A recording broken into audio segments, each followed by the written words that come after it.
আকৌ এবাৰ আমি ভাল পাই চাওঁ নেজান। আহাচোন আমি আকৌ এবাৰ গাৰ্লফ্ৰেণ্ড বয়ফ্ৰেণ্ড হৈ যাওঁ। পুৱা দুপৰীয়া নিশা তুমি মোলৈ ফোন কৰিবা। ফোনৰ উত্তৰ নাপাই মোবাইলটো দলিয়াই গাৰুটোকে ঠেকেচি কষ্ট দিবা। সেই দিনবোৰ এনেদৰেই ঘূৰাই দিয়া না। এই অনাথ ল'ৰাটোৱে কোনো নাৰীৰ পৰা বিচাৰি নোপোৱা মৰম তুমি বিচাৰি আনি দিয়া না সুখ।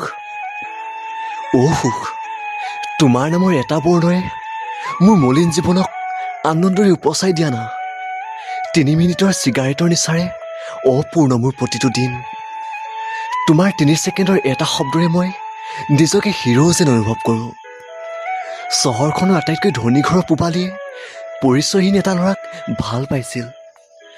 যৌৱনৰ মৰমবিলাক এটুপ এটুপকৈ দিয়াৰ আগত তুমিচোন মোক লৈ শংকিত হোৱা নাছিলা। মোৰ অকণমানি পুতলাজনীক মই 3টি বেলা খুৱাব নোৱাৰিম বুলি ভয় কোনে খুৱালে বাৰু? সুখ তুমিয়েচোন মোৰ সৰস্বতী আই আৰু বিয়াৰ পাছত লক্ষী গোসানী। তেন্তে আমাৰ ভৱিষ্যত অন্ধকাৰী বা ক'ত? কমৰেড হৈ থকা মোৰ এদিন পত্নী হ'বা। প্ৰমাণ কৰি দিম দেউতাৰ ওচৰত I am the best husband in the world. I will always secure you, সুখ।